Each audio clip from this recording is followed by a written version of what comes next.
Colonel De La Rosa will lead the chamber in prayer.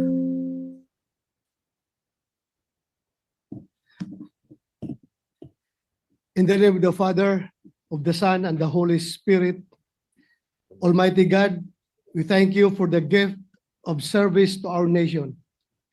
Today, we hold on to the promise of the Psalm. God is with us.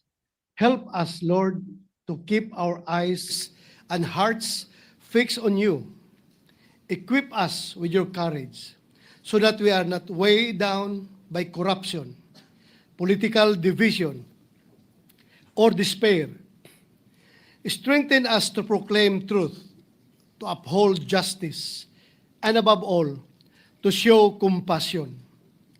Our people now face a loss of trust in their leaders. Grant us wisdom, Father, to craft laws that remind them not of our positions, but only of your presence. May this Senate be a place of light where only your goodness and mercy reign. You, O Lord, are with us. You are with the commuters, the fisherfolk, the farmers, the daily wage earners, the youth. You are especially with the lost, the least, and the last. May their calls for justice and cries for help always steer us into action. Give us so that all we do may be reflections of your redeeming love. In everything, may there be less of us and more of you. We ask this through Christ our Lord. Amen. Amen. And Father, the Son, the Holy Spirit. The Secretary will please call the roll. Roll call of members. The Honorable Senator Aquino, Senator Cayetano Alan, Senator Cayetano Pia, Senator De La Rosa, Senator Ejercito, Senator Escudero, Senator Estrada, Senator Gatchalian, Senator Go, Senator Ontiveros, Senator Lacson, Senator Lapid, Senator Legarda, Senator Marcoleta, Senator Marcos, Senator Padilla, Senator Pangilinan, Senator Tulfo Erwin, Senator Tulfo Rafi, Senator Villanueva, Senator Villar Canil, Senator Villar Mark, Senator Zubiri. The Senate President is present. With 18 senators present, the chair declares the presence of a quorum. Majority Leader? Thank you, Mr. President. Mr. President, we have several guests in the gallery before we take up our business for the day. We have with us my guests from my district of and town of Dangcagan, Bukidnon, Honorable Mark Vincent Dandasan and his lovely wife, Barangay Councilor Rosalie Dandasan, is with us together with the LGU staff of the municipality of Dangcagan, Bukidnon.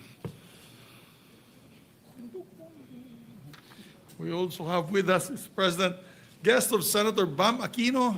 These are the ECPC Philippines, headed by Michael Conan de Mabayao and Leonardo Hernandez, as well as Miss Philippines Earth, Miss Joy Barcoma, also guest of Senator Bam Aquino. And we have with us guest of Senator Ontiveros, Miss Furlane Mata Mostoles, the first runner-up of Miss Freedom of the World, together with Lady Lindbergh Mostoles, and guest of Senator Kiko Pangilinan, Mayor June Sumbo of Malapatan, Sarangani, and we also have a guest of the Senate. These are students and faculty of UP Los Baños, my alma mater. Are they here today? Department of Social Development Services and College of Human Ecology. May we welcome them, Mr. President.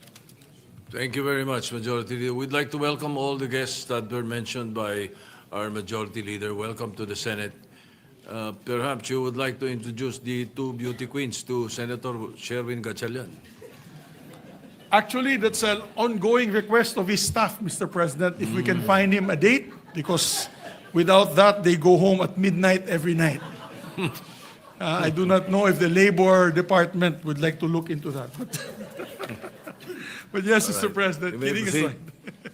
Thank you, Mr. President. Mr. President, I move that we dispense with the reading of the journal of the 25th session, Monday, September 29. Consider the same as approved, Mr. President. Any objection? Chair hears none. The motion is approved. Mr. President, I move that we proceed with the reference of business. Secretary will proceed with the reference of business.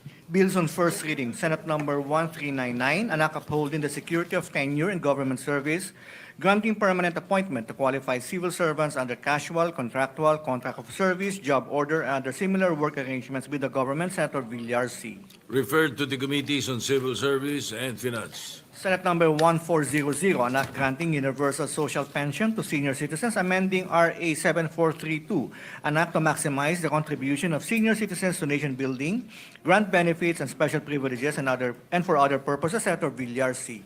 Referred to the Committees on Social Justice and Finance. Senate Number 1401, an act ensuring the welfare and protection of business process outsourcing workers in the Philippines, Senator Villar C. Referred to the Committee on Labor. Senate Number 1402, an act prescribing mandatory guidelines on the establishment and operation of local universities and colleges, Senator Ontiveros. Referred to the Committees on Higher Education and Local Government. Senate Number 1403, an act providing for a national framework for students' rights and welfare, Senator Ontiveros. To the Committees on Higher Education and Basic Education. Senate Number 1404, an act strengthening the Commission on Human Rights as a national human rights institution, Senator Tulfo E. To the Committees on Justice, Civil Service and Finance. Senate Number 1405, an act further amending RA 7277, the Magna Carta for Persons with Disability, as amended, to provide for the lifetime validity of identification cards issued to persons with permanent disability, Senator Tulfo E. To the Committee on Social Justice.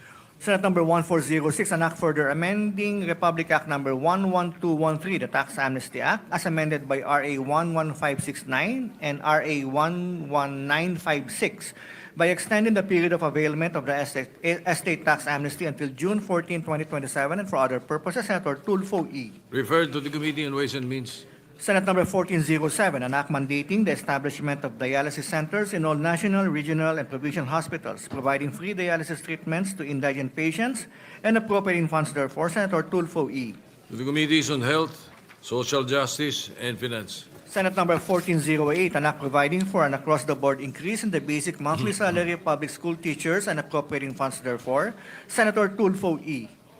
To the Committees on Civil Service, Basic Education and Finance. Senate Number 1409, an act abolishing the travel tax, Senator Tulfo E. To the Committees on Ways and Means, Tourism and Finance. Senate Number 1410, an act providing subsidies for indigent public utility drivers in the payment of fees and charges for certificates and clearances required by the LTO in applying for a professional driver's license, Senator Tulfo E. To the Committees on Public Services and Social Justice. Senate Number 1411, an act providing for a system of redistributing and recycling food waste to promote food security, Senator Tulfo E. To the Committees on Agriculture and Social Justice. Senate Number 1412, an act establishing public basic education schools in geographically isolated and disadvantaged and conflict-affected areas, providing access roads leading to last-mile schools, appropriating funds therefor, Senator Legarda. To the Committees on Basic Education and Finance. Senate Number 1413, an act modernizing the TESDA, amending and repealing for the purpose RA 7796, the TESDA Act of 1994, and for other purposes, Senator Legarda. To the Committees on Higher Education, Civil Service and Finance. Senate Number 1414, an act amending RA 8292, the Higher Education Modernization Act of 1997, to strengthen the governance of state universities and colleges by revising the composition and powers of the governing boards, clarifying the role of the Commission on Higher Education, and granting differentiated autonomy, and for other purposes, Senator Legarda. Referred to the Committee on Higher Education. Senate Number 1415, an act prescribing the mandatory guidelines for the establishment and operation of local universities and colleges, Senator Legarda.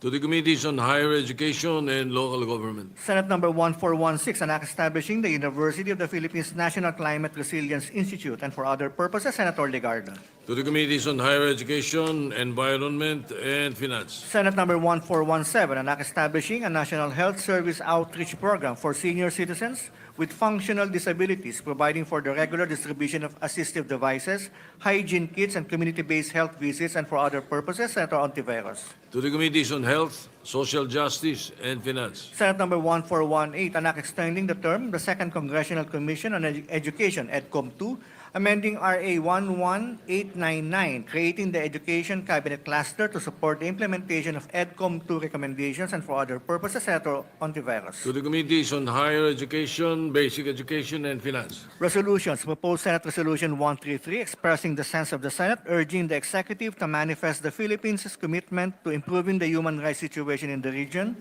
particularly in light of ongoing concerns in Myanmar, in accordance with ASEAN principles and obligations. Senator Ontiveros. Referred to the Committee on Rules. Proposed Senate Resolution 134, directing the appropriate Senate committee to conduct an inquiry into the delayed remittance of GSIS loan payments and/or contributions of public school teachers and DepEd personnel, with the end in view of enacting remedial measures to ensure timely remittance, accurate posting of payments, and the protection of teachers and government employees from unjust interest charges and penalties. Senator Tulfo E.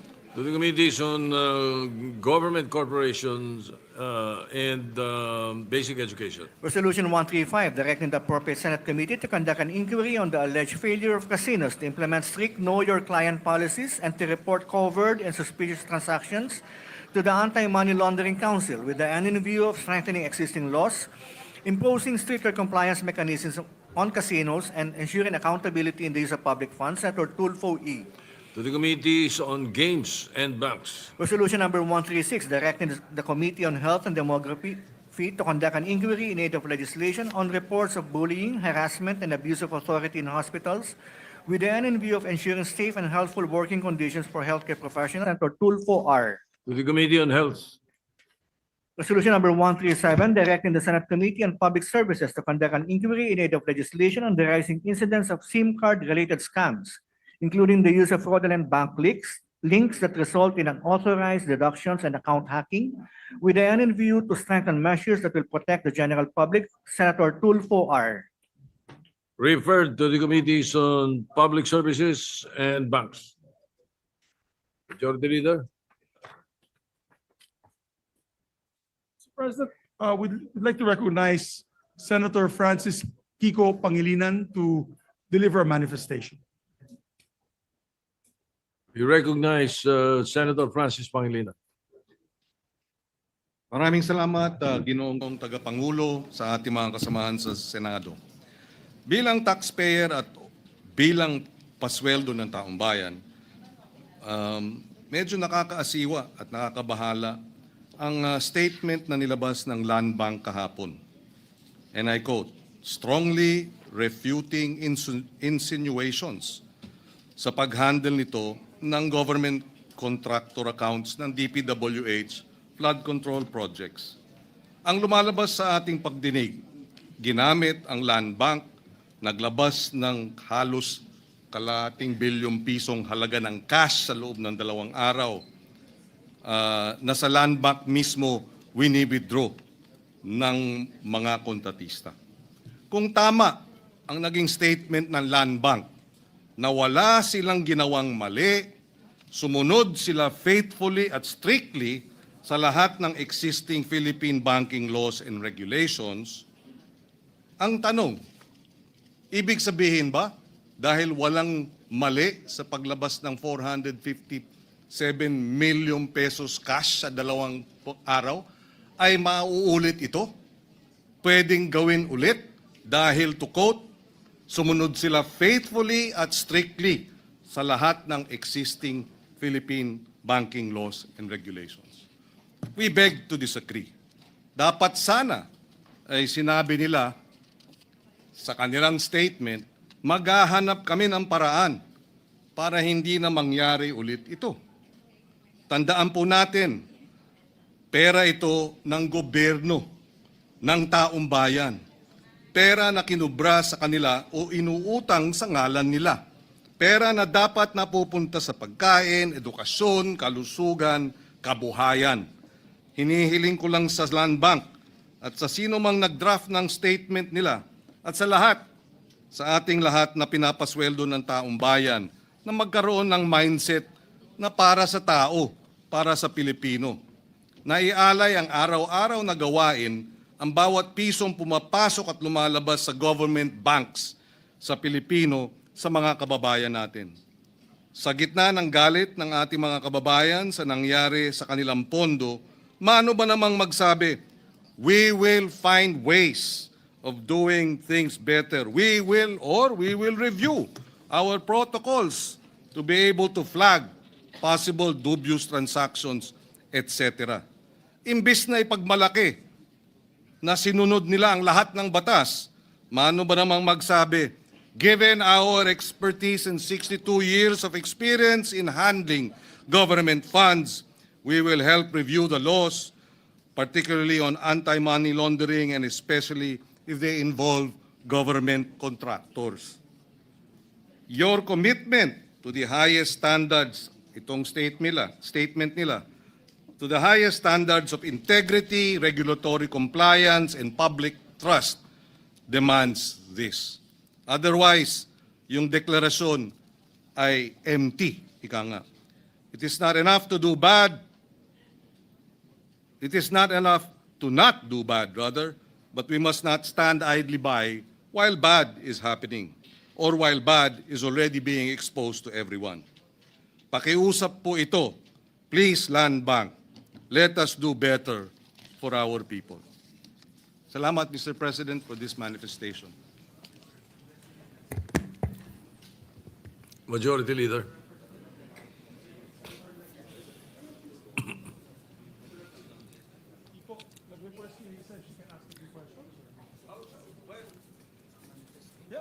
Mr. President, our distinguished Deputy Majority Leader would like to ask just a few questions to the proponent of the manifestation. Senator Risa Ontiveros is recognized.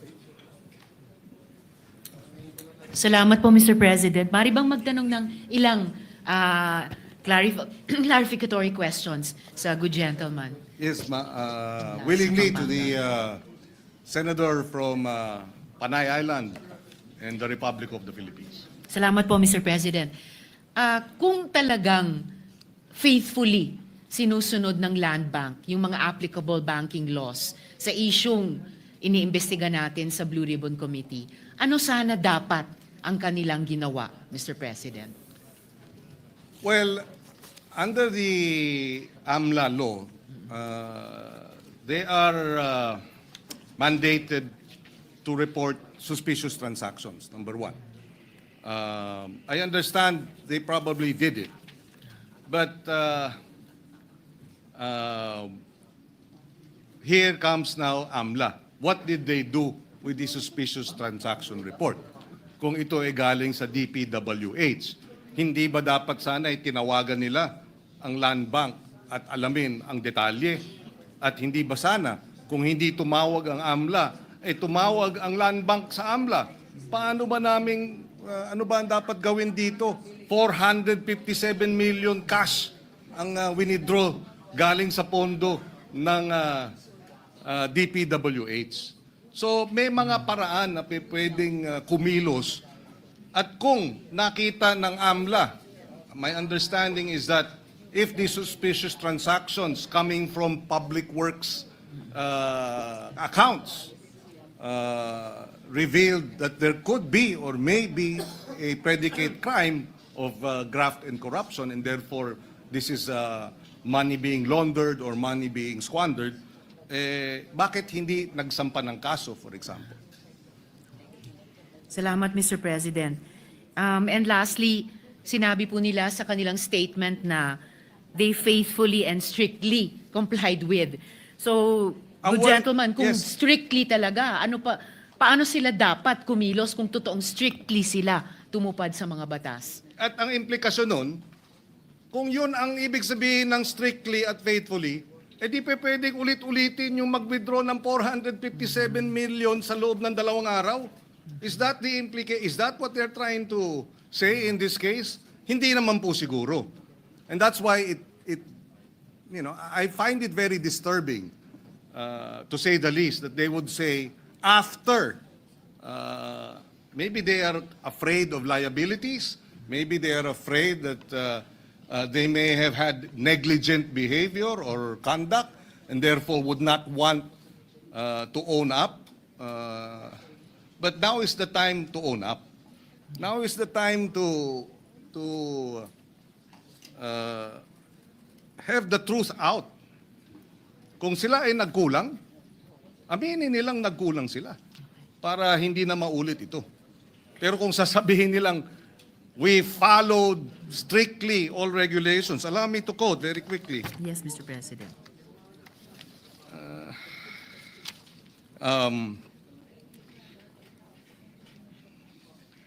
These funds are legitimate government allocations, not private or unverified sources.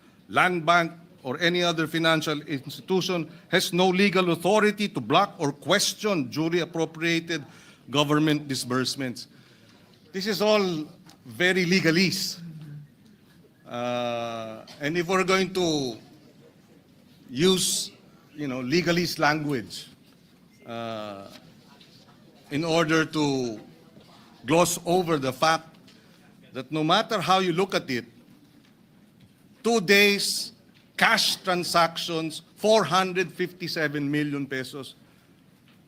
How can that in any way be unsuspicious or regular? And I take note, Mr. President, galing pa sa isang abogado na pinapaalalahanan tayong lahat, huwag tayong palimita sa legalese lamang. So huling-huli, Mr. President, so may nakikita na po ba ang good gentleman na mga applicable laws na bukod sa, of course, kabuang committee report sa Blue Ribbon, pero particular dito sa statement ng Land Bank, applicable laws na malamang kailangang amyendahan para talagang mabigyang daan ang faithful at strict compliance ng ating mga government banks sa ganitong mga usapin? Well, immediately I would like to think government banks cannot be treated the same way as private banks, especially when it comes to precisely public interest involved in the amounts, in the accounts of government agencies. So there has to be a different set of rules and regulations covering government banks such as the Land Bank of the Philippines or the DBP. Now, as to the specifics as to what these provisions of law, amending the AMLA perhaps, is concerned, we can look into that. But clearly, we cannot allow government banking institutions to have the same set of rules and regulations as we would have private banking entities and corporations. Maraming salamat, good gentleman at Mr. President. Totoong dapat ang mga government entities ay higit pa na accountable. No? Of course, there's accountability from private sector, civil society, pero kapantay at higit pa doon mula sa mga government institutions. Maraming salamat po. Maraming salamat at thank you, Mr. President. Thank you, Majority Leader. Yes, our distinguished colleague, Senator Raffy Tulfo would like to be recognized. Senator Raffy Tulfo is recognized. Thank you, Mr. President. Would the good senator from Pampanga allow me to Quezon ask City. one question? Yes, Of the Philippines. willingly to the gentleman from Isabela and Isabel and Davao. Davao. Mr. President, thank you. Just one question, Mr. President. According to report, most land banks parati raw pong kinukulang ng cash dahil malakas ang palabas na cash flow.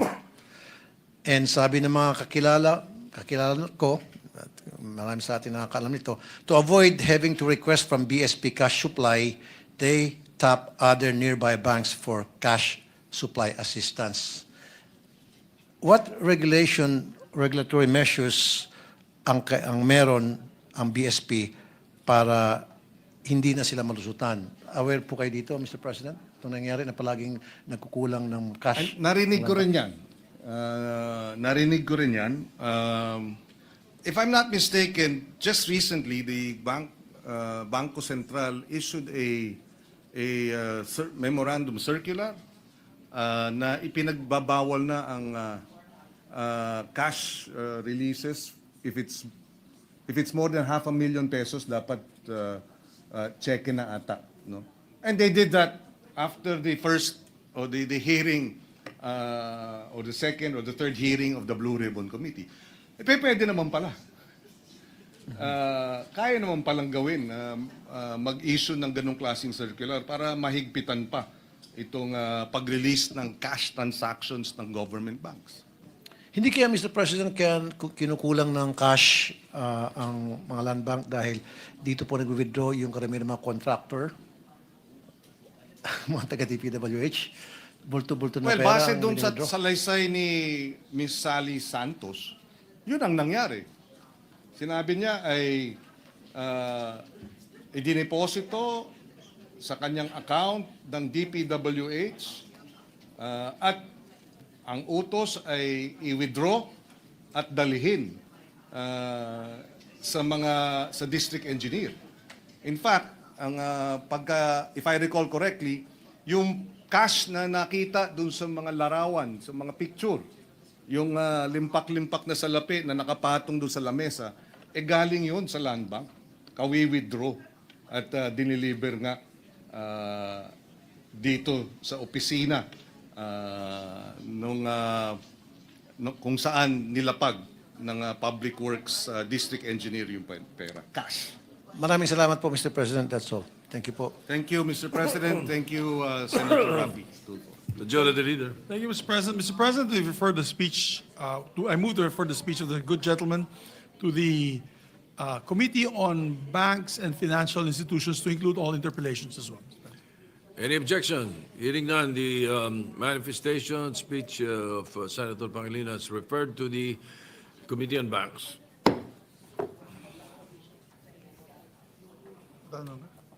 We recognize, Mr. President, Senator Jinggoy Estrada. Senator Jingo Estrada is recognized. Thank you, Mr. President. Mr. President, just an inquiry, Mr. President. I was tasked by my fellow minority senators.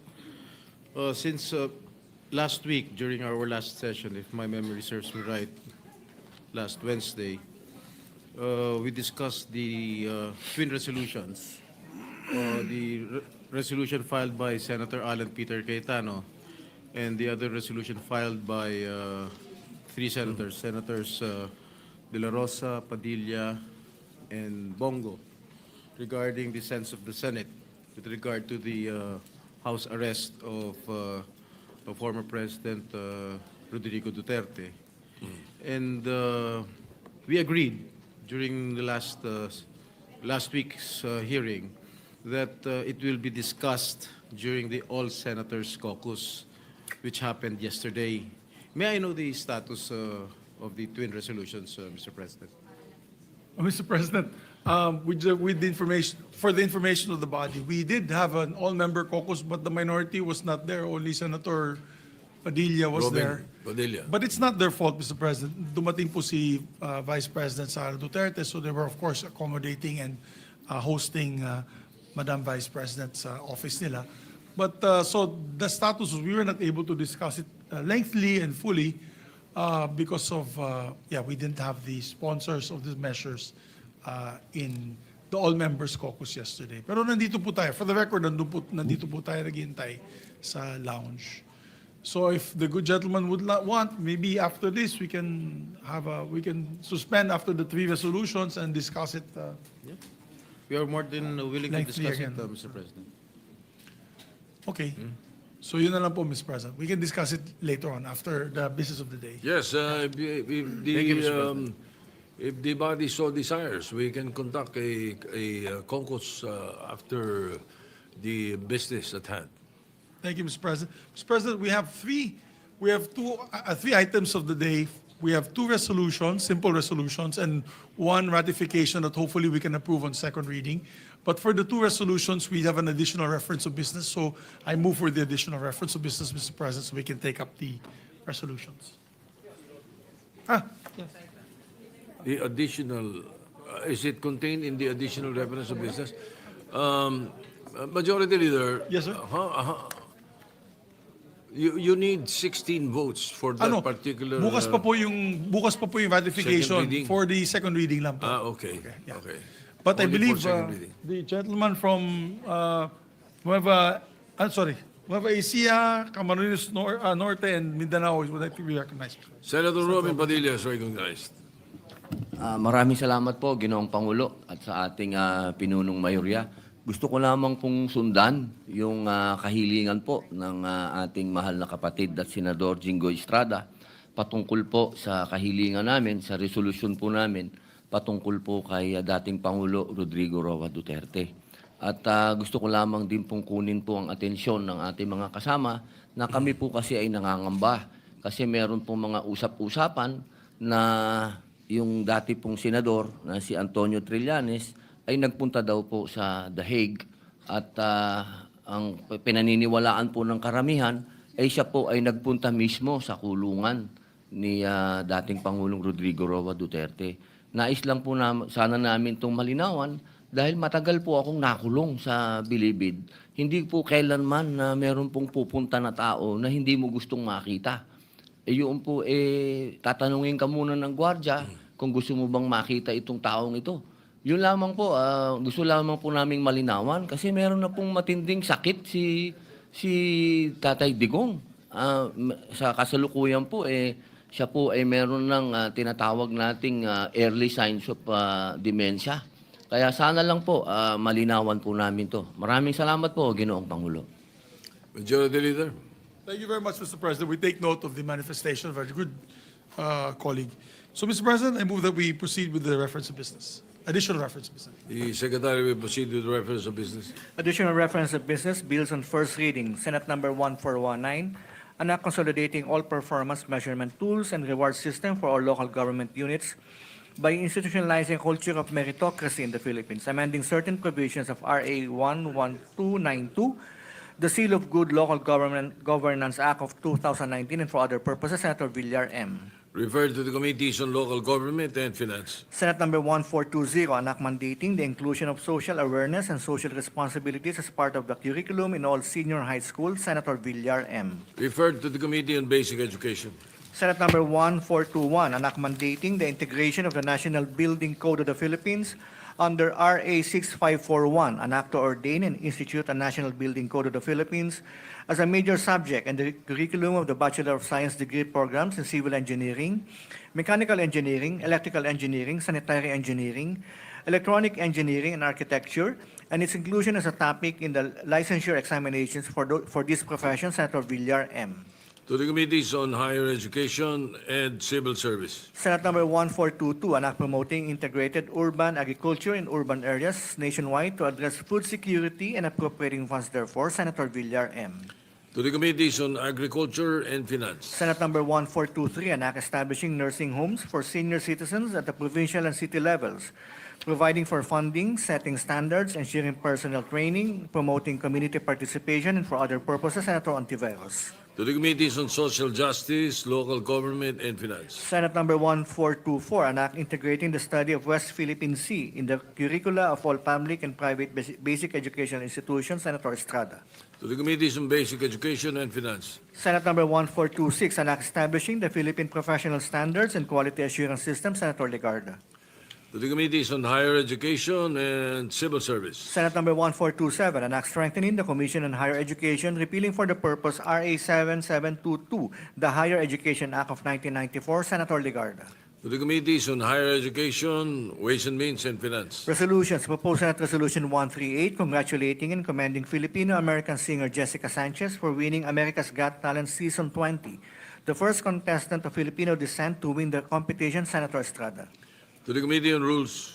Proposed Senate Resolution 140, expressing the sense of the Senate and celebrating the robust interparliamentary relations between the Senate of the Philippines and the National Assembly of Hungary, and honoring the steadfast leadership of its distinguished Speaker, the Honorable Laszlo Kover, Senator Zubiri.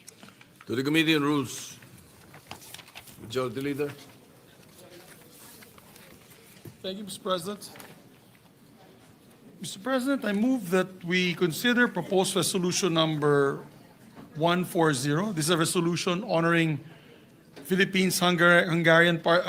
Hungary parliamentary ties and Speaker Laszlo Kover. I so move, Mr. President. Is there an objection? Hearing none, the consideration of proposed Senate Resolution 140 is in order. Secretary is directed to read the title of the resolution. Resolution expressing the sense of the Senate in celebrating the robust interparliamentary relations between the Senate of the Philippines and the National Assembly of Hungary, and honoring the steadfast leadership of its distinguished Speaker, the Honorable Laszlo Kover. Mr. President, may I be recognized to sponsor the motion? You may do so. You proceed, Majority Leader. Thank you very much, Mr. President. Siguro kasama ko po dito sa ating Senado ay nagtataka bakit po natin in-honor ang ating samahan at pagkakaibigan ng Hungary and the Hungarian Parliament is also because we're going to receive the Hungarian Speaker, which is the number 3. I think he's your co-equal, Mr. President. They only have a single parliament in Hungary, but he's also third in rank and line of succession in Hungary, and he'll be visiting us, I believe, on October 15. So that's why we are hopefully be able to pass this resolution and be giving it to him. And as a fact, Mr. President, Hungary has always been a good friend of the Philippines, particularly since our establishment of diplomatic relations 52 years ago. Since then, Hungary has championed us in matters regarding the European Union.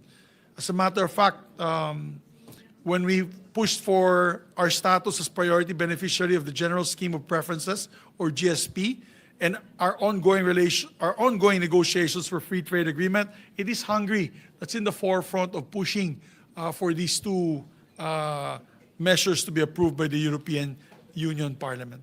Hungary has also been constant in her support for our country's fair share in the global landscape, such as our maritime rights under the international law, as well as our bid for membership with the United Nations Security Council and the United Nations Commission on International Trade.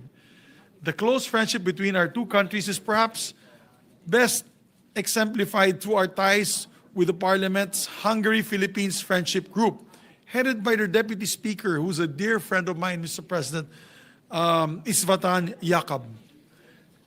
And he's the president. I happen to be the counterpart. I happen to be the president of the Philippine-Hungary Friendship Group. When we visited last October 2023, they graciously welcomed our delegation in 2023 as well as 2020, as early as 2029, of which time we were hosted by this previous one by the national speaker himself, Laszlo Kover, along with Deputy Speaker Jakub.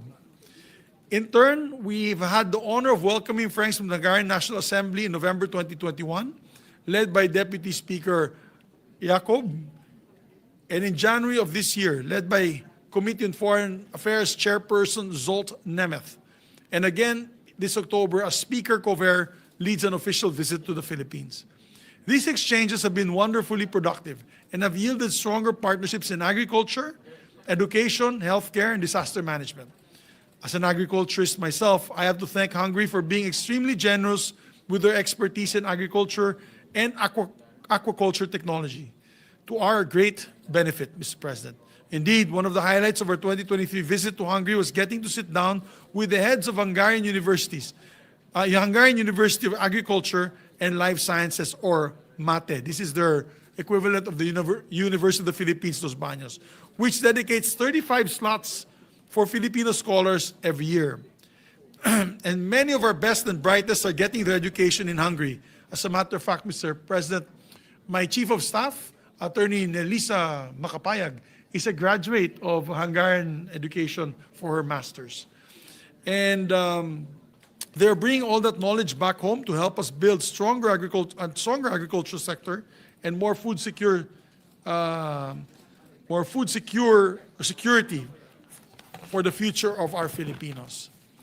To top that, during our meeting with the Hungarian cabinet officials in 2023, we learned that they have allotted 20,000 jobs to Filipino workers in their agricultural and IT industries. Let me repeat that, Mr. President. Hungary allotted 20,000 Filipino jobs in their agricultural and IT industries. They love the Filipinos in Hungary because Hungary happens to be also a very Catholic country. Many people don't know that, they're quite religious. They believe in family values. Kaya pagpunta po ng ating mga kababayan dun sa Hungary, fit na fit po sila sa sistema at sa kultura ng mga Hungarians. So that's why they love the Filipinos. We're the only country that they've given that large of allotment of workers. Hungary has truly given us their full support from education to employment. And I have every faith that the upcoming visit of the delegation led by Speaker Kover will further strengthen the ties between our two countries, built upon 52 years of friendship and building towards an even more robust future of bilateral cooperation. To celebrate this friendship, we'll be presenting the Senate resolution to Speaker Cover during his parliamentary visit here in the Senate on October 15. In line with this, I would like to invite all our colleagues to a luncheon reception on the same day for the entire Hungarian delegation. So once again, Mr. President, maraming salamat. Thank you. Majority Leader, are there any interpellation? There are no interpellations, Mr. President, just a quick amendment to the resolution. Therefore, I will entertain a motion to Yeah, we open can the close period the of period amendments. to close the period of interpellation, Mr. President. So, Period of interpellation is closed. The period of amendments open. Yes, You are Mr. President. recognized. Mr. President, just on the second whereas clause to delete, and I quote, "and the United Nations Commission on International Trade." Close quote. I so move, Mr. President. Any objection? Hearing none, amended is approved. There being no other amendments, move to close the period of amendments. Any objection? Hearing none, period of amendments closed. Mr. President, with that, I move to adopt Senate Resolution number 140, subject to style. I so move, Mr. President. Any objection? Hearing none. PS Resolution 140 is hereby approved. May I request that all Adopted. members be made co-sponsor, Mr. President? Hearing no objection, therefore we are making all the members present as co-authors or co-sponsors. Co-authors of the measure. And we have another resolution, Mr. President. You ready for Mr. Vincent? Yes, sir. Mr. President, I move that we consider proposed Senate Resolution number 128. This is the resolution commemorating the 115th birthday anniversary of Wenceslao Vinsons. I so move, Mr. President. Any objection? Hearing none, consideration of PS 128 is approved. Majority Leader. I will ask the Secretary, Mr. President, to read. Secretary- I move that we consider the proposed Senate resolution and ask the Secretary to read. the Yes, measure. the Secretary will read the measure, will read the title of the measure. Resolution commemorating the 115th birth anniversary of Wenceslao Q. Vinsons and honoring him as the perpetual symbol of hope and youthful leadership in the struggle against poverty, inequality, and corruption. Every time we approve this, every time we call on the resolution and we ask the Secretary to read the title of the measure, it is inherent in that the content of the resolution is hereby adopted, inserted into the records of the Senate. Yes, All right, that's Majority correct. Leader. Thank you, Mr. President. Mr. President, I move that we recognize our distinguished colleague from Pampanga, Quezon City, and Cavite, no other than Senator Francis Kiko Pangilinan, to sponsor the measure. Senator Francis Pangilinan is recognized. Thank you, Mr. President. Thank you, Majority Leader, distinguished colleagues. I rise to sponsor Senate Resolution number 128 to commemorate the 115th birth anniversary of Wenceslao Vinsons. Before I proceed, Mr. President, I'd like to place on record that the following are here with us as members of the family of Wenceslao Q. Vinsons from Camarines Norte, namely Councilors Wenceslao Vinsons III, Councilor Joseph Justin Vinsons, and Mr. John Vinsons de Guzman. Mr. President, colleagues, ladies and gentlemen, it is with pride and pleasure that I rise before you today to sponsor Senate Resolution 128 and give tribute to World War II hero and martyr Wenceslao Q. Vinsons. Our resolution seeks to remember his birth and his life. Karangalan para sa akin ang isponsor ang Senate resolution na ito na naglalayong gunitain ang ika-115 birth anniversary ni Wenceslao Bintao Vinsons dahil siya ang OG na aktivista. Aktivista bago pa ang World War II. Itinuturing ko rin siyang kapatid, hindi lamang sa aming kapatiran na Upsilon Sigma Phi sa pamantasan ng Pilipinas, kundi kapatid din sa pakikibaka. Yesterday, his hometown, Indan, now named after him, celebrated this happy occasion. Taglay ng kanyang bayan ang kanyang pangalan at alaala. Itong resolusyon ay para muling ipagdiwang ang diwa ng kanyang nakakabilib na buhay.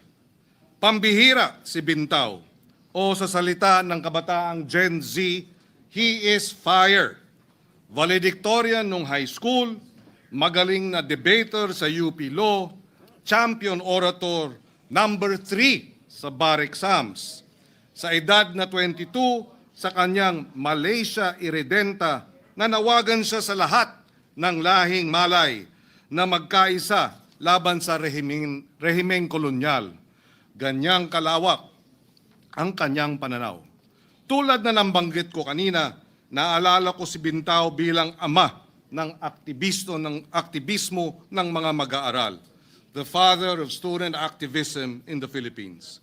Dahil noong 1930s, sinubukan ng mga mambabatas na itaas ang sariling mga sweldo at nanguna si Bintaw sa mga estudyanteng lumabas sa mga lansangan para tutulan ito. Sa panahong mas madali ang tumahimik, naglakas loob siyang magsalita. Sa mga protesta nitong nakarang mga araw tungkol sa flood control scam, parang boses din ni Bintaw ang isinisigaw ng mga nagpoprotesta. Hindi pwedeng manahimik, pakikipagsabwatan ang pananahimik. Sa salita ni Bintaw noong kinukumbinsi siya ng asawa niya na wag nang labanan ang mga mananakop na Hapon, sabi niya, "If I stay silent, they will still come. If I kneel, our children will grow up slaves. It is better they remember their father stood, even if he must fall." Si Wenceslao Bintaw Vincent din ang pinakabatang delegado sa 1934 Constitutional Convention. Later, naging gobernador ng Camarines Sur at naging assemblyman ng nasabing lalawigan. Nang dumating ang ikalawang digmaang pandaigdig, pwede sana siyang manatili sa Maynila, ang sentro ng kapangyarihan. Sa halip, umuwi siya sa bayang tinubuan para organisahin ang isa sa mga unang kilusang gerilya sa Luzon. Tinipon niya ang mga kababayan niyang mga magsasaka na may bolo, mga estudyanteng may mga patpat, mga mangingisda na may mga lumang rifle, at binuo ang halos 3,000 guerrilla force sa Kabikulan. Hindi mga sundalo, hindi malalakas na armas. Sa ehemplo niya, itinuro niya na lakas ng loob ang pinakamalakas na armas. At dahil sa tapang niyang iyon, siya ay tinugis ng mga Hapon, pinagtaksilan, nahuli, binugbog, pinahirapan, inalok ng ginhawa kung ipagkakanulo ang mga kasama. Pero tumanggi siya. Noong Hulyo 15, 1942, sa edad ng 31 anyos, bago siya barilin, sinabi pa niya, "Huwag matakot. Mamamatay tayo para sa ating bansa. Balang araw, magiging malaya ang ating mga anak." Kahapon, Vincent's Day, pinapaalala ng araw na ito at ng buhay ni Bintaw na ang aktivismo ay pagmamahal sa bayan, na ang pamumuno ay hindi tungkol sa kita o poder, kundi sakripisyo at serbisyo, na ang kalayaan at mabuting pamamahala ay hindi kailanman ibinibigay, lagi itong ibinabaka o ipinaglalaban. Maaring may magtanong, ano ang kinalaman ng isang kabataang Pilipino na nabuhay noong 1930s at 1940s sa ating mga digital natives na kabataan ng bagong milenyo? Ang sagot ko, lahat. Dahil sa panahong pwede nang magsulat, magpasya o manlinlang ang makina, social media, higit kailanman kailangan natin ang tapang, konsensya at pakikipagkapwa-tao. Huwag nating ipagkanulo ang alaala ni Bintao Vinsons. Tumindig tayo laban sa baha, hindi lamang ng tubig, kundi ng katiwalian. Dahil dalhin natin ang kanyang tapang sa ating mga silid-aralan, sa ating mga barangay, sa ating mga tanggapan, at oo, sa mga bulwagan ng Kongreso ng Senado. Tumindig si Wenceslao Bintao Vinsons, kapatid, gobernador, bayani, kahit kamantayan ang kabayaran ng kanyang pagtindig. Tunay siyang palagiang sagisag ng pag-asa, ng kalayaan, ng tapang ng kabataan. Tulad niya, harapin natin ang hamon ng kahirapan, di pagkapantay-pantay at korupsyon na siyang sumisira sa ating demokrasya. Naway tayo sa ating panahon ay tumindig din. Sa ating araw-araw na pakikibaka, mabuhay ang alaala ni Wenceslao Vinsons, mabuhay ang sambayang Pilipinas. Maraming salamat, Ginoong Pangulo, at sa ating mga kasamahan sa Senado. Mr. President, may the good gentleman answer just one question from this representation? Mr. President, if Willingly to our majority leader. Go ahead. Is- Go ahead. Thank We you, Mr. open the President. period of interpellation. Go ahead. Mr. President, I just want to ask, is there a law already recognizing Wenceslao Vinsons? Because if there's none, I would suggest that we pass a working holiday, but a law. Meron na? There is a provincial ordinance, if I'm not mistaken, but there is no national law. So if the good gentleman, Mr. President, would like to spearhead one, I would love to be a co-author of that law. I think we should recognize him for his efforts. He was martyred in World War II because of his belief in freedom and of democracy, and his vigilance should be rewarded not just by mere resolutions in the Senate, not just by mere provincial resolutions. Kailangan tayo talaga ng batas. In fact, Mr. President, for the information of our colleagues, when he was killed, together with him was his wife, two children, and his father. They were all killed by the Japanese invasion forces. I visited Vinsons in 1991, and the story goes that before he was killed, he was paraded on the streets. He was paraded on the streets of Vinsons, which was, I'm not sure if it was Vinsons before. I think it was Daet. Yes, the members of the family, the grandson is here. And he confirms that the story, Mr. President. I'm trying to recall the name of the mayor then, but that was 1991. I think the Wenceslao Vinsons III was not born yet.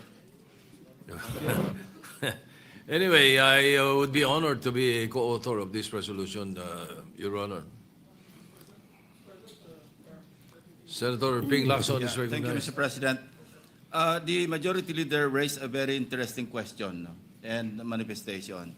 Wala pala tayong law, even a proclamation or executive order na nagdi-declare ng isang Pilipino bilang national hero. Even Dr. Jose Rizal and the others, by tradition lang. Yes. Naging national. Now, maybe we can initiate a legislative measure, no? Establishing the parameters or classification on how to declare a Filipino to be a national hero. And I would suggest that Wenceslao Vinsons would be the first recipient of that law if ever it is passed. Because as you were as you were delivering your sponsorship speech, I was chatting with ChatGPT, no? Alam nyo, yung exploits niya talagang makatindig balahibo, no? That He is was correct. captured by the Japanese, very young CONCOM delegate at age 24, 1935 Constitutional Convention. Tapos elected as governor, a member of the House of Representatives. And he was captured by the Japanese because he was the one who organized yung uprising sa Bicol. That is correct. The whole of Bicol region. He was tortured but he refused to cooperate. So he was beheaded. Yes, No, yes. along with the other, as That you is said, correct. members of the family. Very unfortunate, and what a waste, ano? Because in his young life, he was beheaded at age 31. No? He could have contributed a lot para sa ating mahal na bayan, no? Especially during the Japanese occupation, and even beyond that, had he not been beheaded. So maybe we can craft a legislative measure para para maging batas. Ano ba yung mga parameters? Para na sa ganon, kung meron tayong ma-encounter na ganyan, ano, mga exploits by a Filipino patriot like Wenceslao Vinsons, at least meron tayong magagawa para ma-recognize yung kanilang mga heroism, ika nga. So, I think we can work on that, Yes, Mr. yes. President. So with that, thank you, Mr. President, for the opportunity. Thank you, Thank you. Senator Lacson. If I may just put on record also, Mr. President, this was a column of Mr. Romero, Segundo Romero, in the Philippine Daily Inquirer 10 hours ago, so today. And if I may quote, born in 1910 in Indan, Camarines Norte, he became the UP Student Council chairperson and editor of the Philippine Collegian. He was a visionary, far-seeing, brilliant advocate for a pan-Malay union, founded the Young Philippines, a political party of law students who insisted that the youth was not a waiting room, but a vanguard. At 24, he was a delegate to the 1934 Constitutional Convention. At 27, he was governor of Camarines Norte. At 29, he was assemblyman. But the two tests, sabi nga, came not in the halls of lawmaking, but in the forests of Bicol during World War II. And for the Japanese, neutralizing Vinson was essential. When he was captured in 1942, they offered him collaboration, help pacify the resistance in exchange for his life, and he refused. And therefore, the Japanese retaliated by executing 6 members of his family: his father, Gabino, his wife, Liwayway, his sister, and 2 of his children. And an unborn child was lost with Liwayway. So she was pregnant at the time that she was killed. So clearly, the sacrifice of Wenceslao Vinsons and his family is worthy of Immeasurable. immeasurable and worthy of our giving him the honor that he deserves. I therefore move that we, well, unless there are, yes, I understand the gentleman from Camarines Norte. Senator Robin Padilla is recognized. By the way, when was Wenceslao Vinson's governor of Camarines Norte? No, Norte, not yes, Sur. correction. Yes, Camarines Norte. Okay. He was, what year was he governor? The age of 27. So if he was born, well, 1910, so that would have been 1937 when he was governor. All right, 1937, yes. When I visited in 1991, the governor of Camarines Norte was the father of Senator Robin Padilla. I'm willing And to you yield. you are recognized. Maraming salamat po, Ginoong Pangulo, at sa ating pinunong mayorya. Gusto ko lamang pong magpasalamat sa ating bayani ng mga magsasaka, Senator Kiko Pangilinan, sa pagkilala po sa aming bayani sa Camarines Norte. Ang buong probinsya po ng Camarines Norte, kasama po ang pamilya ng aming bayani, ay nagpapasalamat po sa inyo sa pagkilala niyo po at sa pagtindig dito sa ating plenaryo upang bigyan po siya ng nararapat na pagkilala. At ganun din po sa ating po mga kasamang senador, Senator Panfilo Lacson, Senator Mig Subiri, at sa ating pong Senate President, Senator Vicente Soto. Maraming salamat po sa inyo. Isa pong karangalan ang mapag-usapan po ang pangalan na yan dito, Wenceslao Vinson, sapagkat yan po ay aming pong bayani, aming pong kinikilala. Sa kanya pong pamumuno ay naliberate niya po ang daet at ang buong Camarines Norte noong panahon ng Hapon. At ang mga weapon lang po nila noon ay mga pana. So, talagang wala po silang masyadong armas. Pero sa tapang po ay napaatras po nila yung mga Hapon. Maraming salamat po uli sa inyong lahat. Mr. President, with Thank the you. permission of the majority Yes. leader, I move that we approve Senate Resolution number 128, and if the rest of the senators are willing to be co-authors.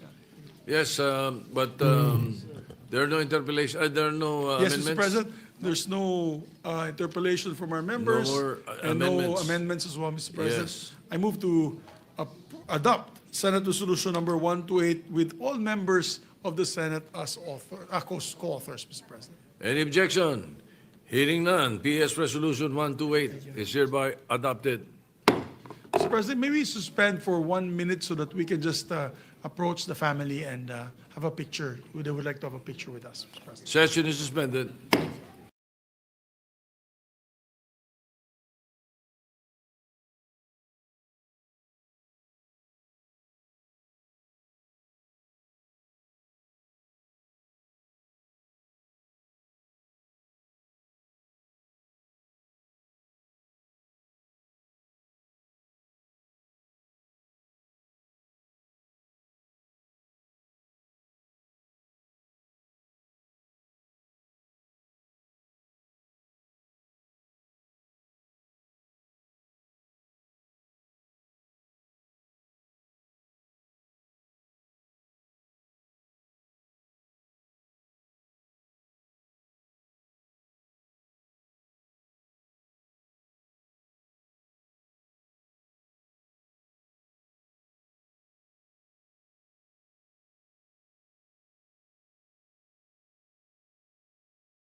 Yes, thank you, Mr. Majority President. Just for the record, Senator Pia Cayetano wishes to be made co-sponsor of Senate Resolution number 140, which we already did. I think we made all members co-sponsor, together with but she would like that her co-sponsorship speech be inserted into the record for PS Resolution number 140.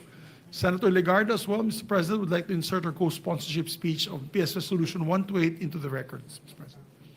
So recorded, as manifested by the Majority Leader. Thank you, Mr. President. Mr. President, that we'd like to move to consider PS Resolution number 139 under Committee Report number 2, Mr. President. Any objection? Hearing none, PS Resolution 139's consideration is in order. Thank you, Mr. President. Having already been sponsored yesterday, we're now in the period of interpellation.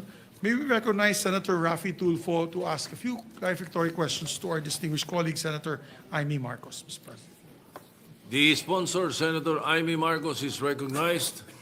And to interpellate, Senator Raffy Tulfo. Thank you very much, Mr. President and Majority Leader. I'm happy to take any questions and answer to the best of my ability.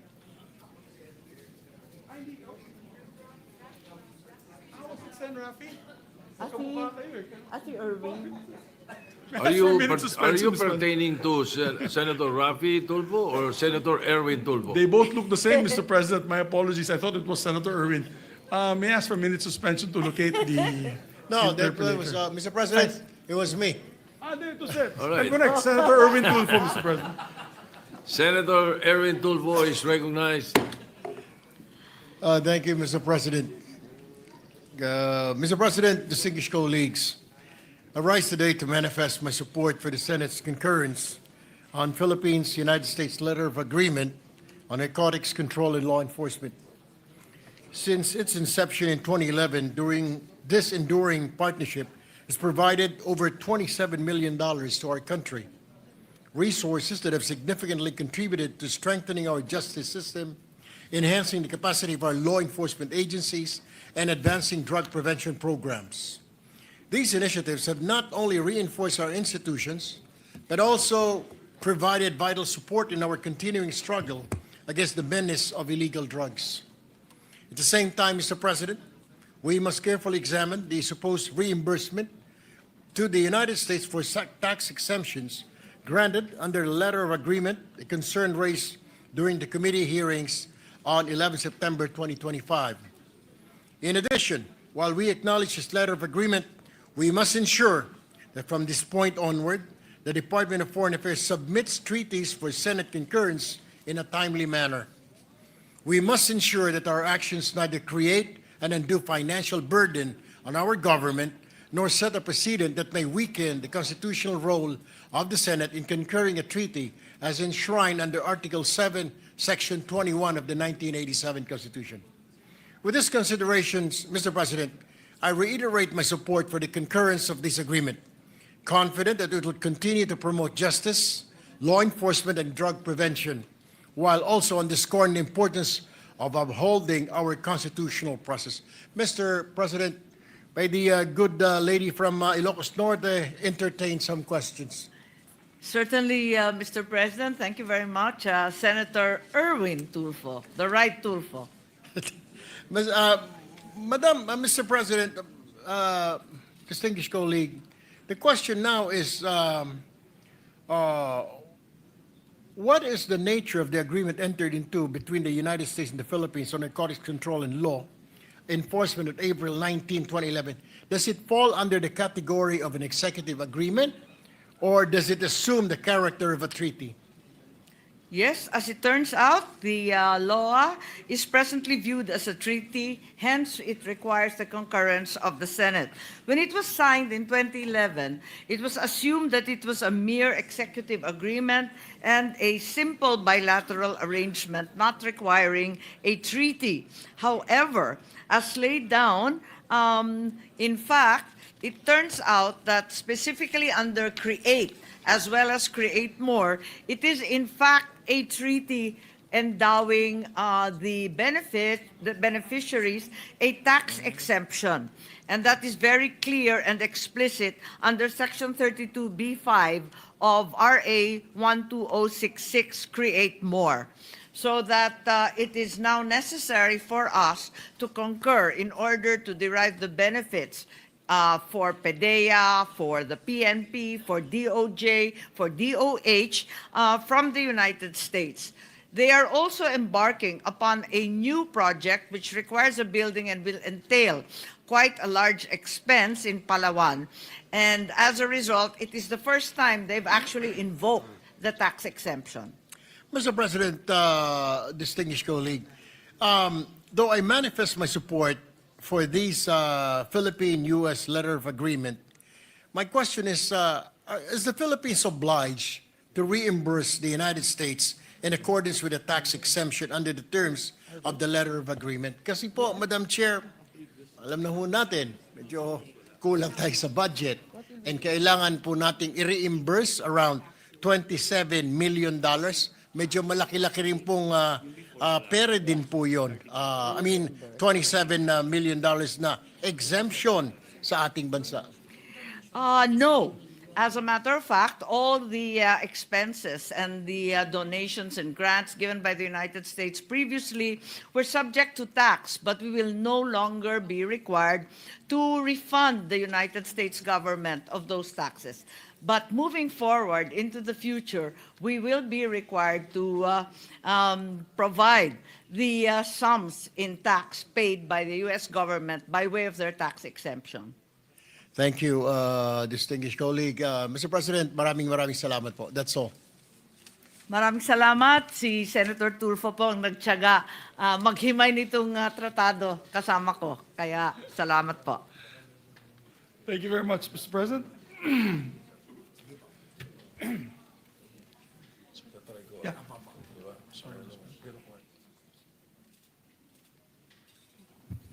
Majority Leader. Thank you, Mr. President. Mr. President, no other member wishes to interpolate the measure. I move we close the period of interpolation. Any objection? Hearing none, period of interpolation is closed. Mr. President, we'd like to ask the sponsor if there's any amendments. No, there are no amendments, Majority Leader. There are no amendments, therefore we close the period of amendments. Yes. Mr. President, I move to approve on second reading PS Resolution number 139 under Committee Report number 2. I so move. Any objection? Hearing none.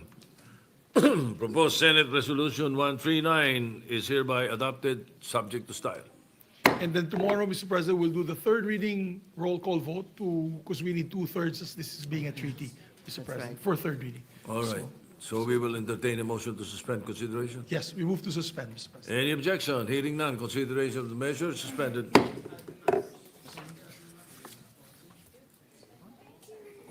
May I ask for a minute suspension, Mr. President? 1 Senate minute. I thought you wanted to go into a caucus. Correct, Mr. President? want to do it So now? I move for a 1 Senate minute All right. suspension. Or do you Session want an- suspended for 1 Senate minute.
Thank you, Mr. President. Majority Leader. Mr. President, we'd just like to recognize guests of Senator Lauren Legarda. These are UST Graduate School of Law. Reverend Father Dexter Austria is here with us, the Regent of the Graduate School of Law, together with Dean Jacqueline Lopez Cao, Assistant Professor Lady May Alñares, Attorney Gay Cortez Lopez and spouse, Judge Rebecca Gillian Ubanya, and other support staff, Mr. President. They're here with us today. We also have a guest from the DOTR, Secretary Giovanni Lopez is here, the acting secretary. Where's Giovanni? Thank you. We welcome the guests to the Senate. Thank you.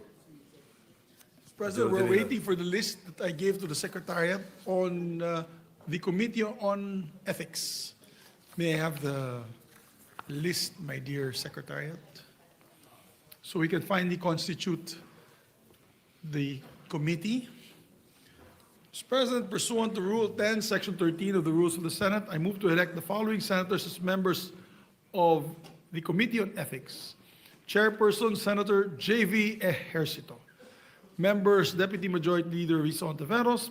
On the part of the majority, Senator Erwin Tulfo and Senator Kiko Pangilinan.